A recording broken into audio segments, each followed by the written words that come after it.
Office में आलसी बहन हरिता को चंद्रिका एक दीदी के जैसे नहीं, एक ऑफिसर की तरह स्ट्रिक्ट रूल्स रख के उसके आलसीपन को पूरी तरह से नहीं बल्कि थोड़ा तो बदलने की कोशिश करने लगी।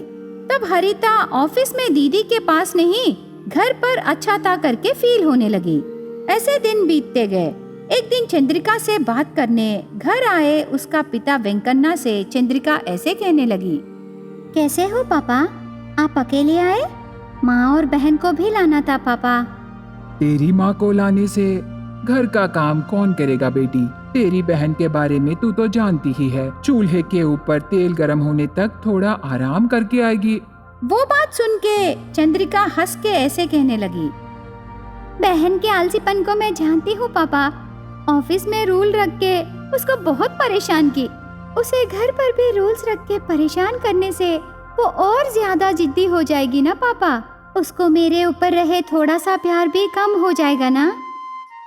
वो ऑफिस से घर आने के बाद मैं और तेरी माँ भी कुछ नहीं कहते बेटी। पापा, क्या बहन के लिए कोई रिश्ते आ रहे हैं? शादी के रिश्ते तो नहीं आ रहे बेटी। मैं भी अपने रिश्तेदारों में और हमारे कॉलोनी में भी बहुत सारे लोगों से पूछा। सब लोग इसकी आलसीपन के वजह से शादी करने के लिए सामने नहीं आ रहे। इसीलिए मैं तेरे घर वालों से ये बात बोलने आया हूँ बेटी। पापा, आप अगर उन्हें रिश्ते के बारे में पूछने पर भी यूं ही आपके सामने मान जाएंगे, पर नहीं देखेंगे पापा, क्योंकि एक बार हरिता को हमारे घर में छोड़े ना, तब हरिता के बारे में सब जान लिए। उसकी आलसीपन के बारे में सबको पता चल गया पापा। तो अब हम क्या करें चंद्रिका बेटी? बाहर के रिश्ते देखने के लिए शादी के बाद क्या होगा करके डर लग रहा है बेटी। आप चिंता मत कीजिए पापा, मैं अपने पहचानत के व्यक्ति से बहन की शादी करके उसे किसी भी चीज की कमी होने नहीं दूंगी। बेटी, तू ही उसको नौकरी देखी और शादी की जिम्मेदारी भी तू ही ले ले। एक पिता के नाते मैं कुछ नहीं कर पा रहा हूँ बेटी। ये कैसी बातें कर रहे हो पापा? कौन करने से क्या? हमारा परिवार अच्छा रहना है, उसकी जिंदगी सुधरना है पापा। ऐसे वेंकन्ना को चंद्रिका हिम्मत दिलाकर उस दिन से चंद्रिका के लिए लड़का ढूंढने के काम पर लगती है। ऐसे दिन बीतते समय चंद्रिका के पड़ोस में नई नई आई सुभद्रा परिचय होने पर उसका बेटा ऋत्विक की शादी चंद्रिका की बहन हरिता से करने के लिए पूछने पिता के साथ उसके घर जाती है। तब सुभद्रा ने, मुझे तेरी बहन को बहू बनाने के लिए कोई ऐतराज नहीं है चंद्रिका। तो जल्दी से मुहूर्त देख के शादी कर देंगे। मतलब वो चंद्रिका, मेरा पति दिल्ली में है, इसीलिए वो आने के बाद शादी करेंगे। ऐसे सुभद्रा कहने पर वेंकन्ना चंद्रिका को बाजू ले जाकर ऐसे कहने लगा, देखो बेटी, तू कुछ ना कुछ करके इस महीने के अंदर ही शादी कर दे, क्योंकि कल के दिन सुभद्रा का पति इस शादी के लिए इनकार करने से हम कुछ नहीं कर सकते। ऐसे वेंकन्ना चंद्रिका को जल्दबाजी करने पर चंद्रिका सुभद्रा के पास आकर ऐसे कहने लगी, वो आंटी, आपसे एक बात कहनी है। हरिता की कुंडली के अनुसार इस महीने में ही शादी हो जानी चाहिए, वरना हरिता की शादी जिंदगी भर नहीं होगी करके गुरुजी बोले। आप बुरा ना माने तो आपके पति आने से पहले ही हम शादी कर देंगे, चाहिए तो हम ग्रैंड रिसेप्शन बाद में रखेंगे। तब सुभद्रा उसके पति से फोन में बात करके ठीक है कहती है। इस प्रकार हरिता और ऋत्विक की शादी करते हैं। शादी के दिन वेंकन्ना टेंशन होते देखकर चंद्रिका ऐसे कहने लगी, क्या हुआ पापा, क्यों टेंशन हो रहे हो? उसकी शादी हो गई ना। मेरा टेंशन शादी के लिए नहीं बेटी, उसकी जिंदगी के बारे में। अरे पापा, आप टेंशन मत होइए, माँ को लेकर आप घर जाइए, मैं उसके पड़ोस में ही रहती हूँ ना, मैं सब देख लूंगी। ऐसे वेंकन्ना को चंद्रिका हिम्मत दिलाकर भेज देती है। शादी होके 2 महीने बीत जाते हैं। एक बार चंद्रिका हरिता को देखने उसके घर जाती है। तब सुभद्रा ऐसे कहने लगी, चंद्रिका, तेरी बहन को रही आलसीपन इस दुनिया में किसी और को भी नहीं रहेगी। मेरी बहन ने क्या किया आंटी? घर का काम बोलने से कोई ना कोई बहाना कहती है, किचन में जाके खाना पकाने को कहने से ऑनलाइन में फूड ऑर्डर देती है। पता नहीं उसके शरीर को भी साफ करती है या नहीं। ऐसी बात नहीं है आंटी, आप गलत समझ रहे हो। तुझे यकीन नहीं हो रहा ना? आ मेरे साथ, मैं दिखाऊंगी। ऐसे कह के सुभद्रा हरिता के बेडरूम खिड़की के पास उसे ले जाकर दिखाती है। तब हरिता के कमरे में सुबह 11 बजने का अलार्म बजने लगा। तब हरिता वो अलार्म बंद करके आलसीपन से ऊपर उठती है। नींद से उठने के बाद ड्रेस चेंज करके वॉश बेसिन के पास जाकर बिना ब्रश किए माउथ स्प्रे कर लेती है। उसके बाद बिना नहाए बॉडी स्प्रे मार के बेडरूम से बाहर आती है। वो बाहर आने के बाद सुभद्रा चंद्रिका से ऐसे कहने लगी, देखी ना चंद्रिका तेरी बहन के कारनामे। अभी मैं जाकर उससे पूछने से कहती है वो 9 बजे ही नींद से उठ गई और तैयार होने में ये टाइम हुआ है। आंटी, मेरी बहन की तरफ से मैं माफी मांगती हूँ। अभी तू माफी मांगने से कोई लाभ नहीं है चंद्रिका। कल मेरे पति दिल्ली से आ रहे हैं। उन्हें टाइम सेंस बहुत ज्यादा है। पता है मेरे पति कहाँ जॉब करते हैं? मिलिट्री में। हम जैसे साधारण लोग भी उनके रूल से डर जाते हैं। अभी तेरी आलसी बहन के बारे में सोचने से मुझे हंसी आ रही है चंद्रिका। तू अभी जाके तेरी बहन की जिंदगी खुश रहने के लिए भगवान से मन्नत मांग। ऐसे सुभद्रा चंद्रिका से कह के भेज देती है।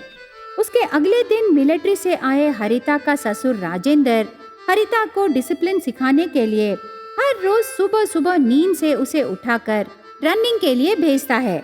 बगीचे का काम कराता है। घर में सबके लिए उसके हाथों से ऑयललेस फूड बनवाता है। हरिता को भी वो ऑयललेस फूड ही खाने को कहता है।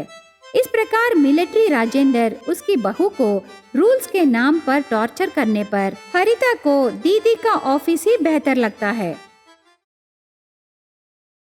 दीदी चंद्रिका गांव में रह के बहुत मेहनत से खेती का काम करके शहर में उसकी बहन हरिता को पढ़ाने लगी। इसके लिए उस गांव में चंद्रिका के ऊपर बहुत सारे लोगों को गुस्सा रहती है। एक दिन एक औरत ने, चंद्रिका बेटी, और कितने दिन रे तू मेहनत करके तेरी बहन को शहर में पढ़ाएगी? जल्दी से उसकी पढ़ाई खत्म करके वापस आने को बोलो। तुम दोनों बिना माता पिता के बच्चियां हो। शादी वादी करना है ना दोनों को।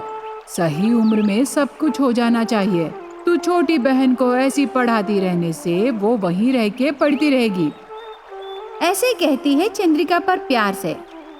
तब चंद्रिका उस औरत से ऐसे कहने लगी, देखो वासंती मौसी, इस गांव में हमारे अपने तुम्हारे जैसे शुभ चिंतक ही है ना।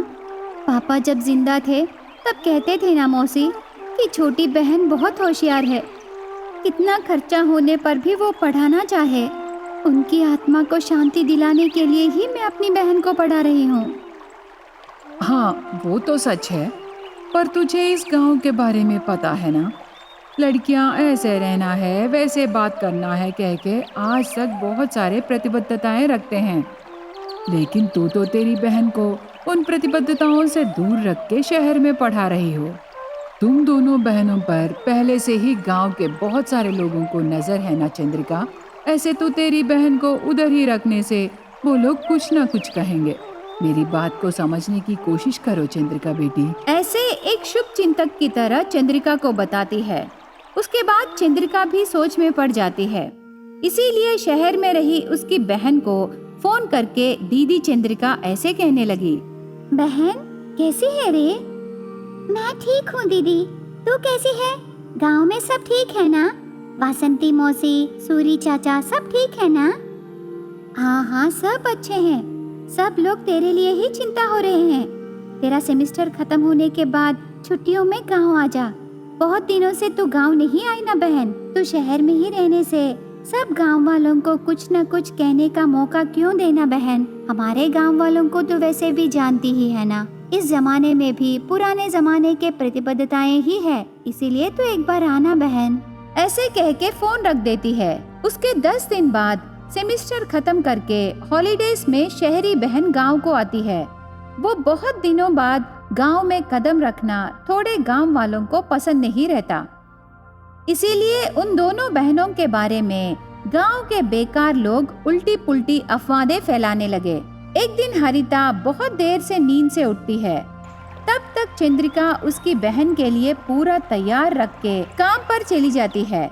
बाद में बहन हरिता नींद से उठकर ऐसे सोचने लगी, अरे मैं अभी शहर में नहीं हूँ ना, ओह गाँव को आई ना, अभी कैसे हर रोज वहाँ सुबह स्विमिंग को जाती थी।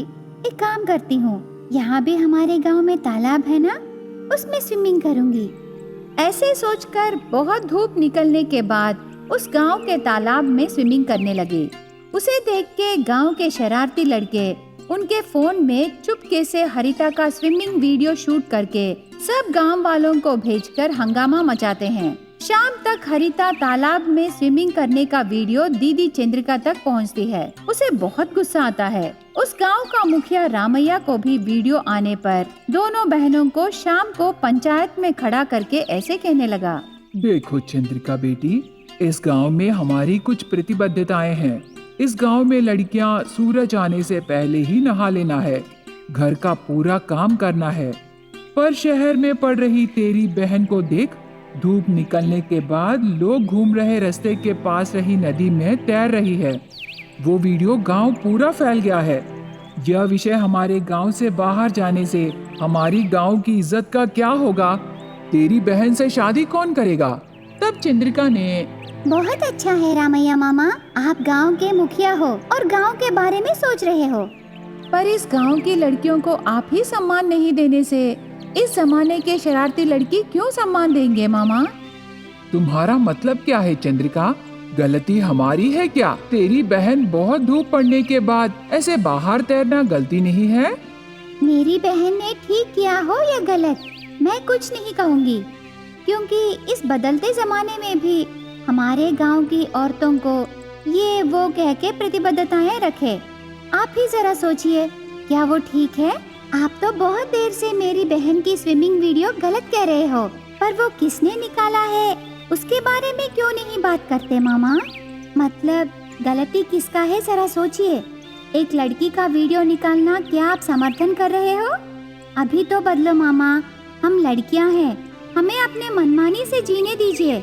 ऐसे चंद्रिका के पूछे एक एक प्रश्न का गांव वालों के पास जवाब नहीं रहने पर उनकी गलती का एहसास होता है। लड़कियों को कम नजर से देखना गलत समझकर हरिता का वीडियो निकाले उस शरारती लड़कों को सजा देते हैं। उसके बाद उस गांव में बहुत सारी लड़कियां स्वतंत्रता से शहर जाकर पढ़ाई करना शुरू करते हैं।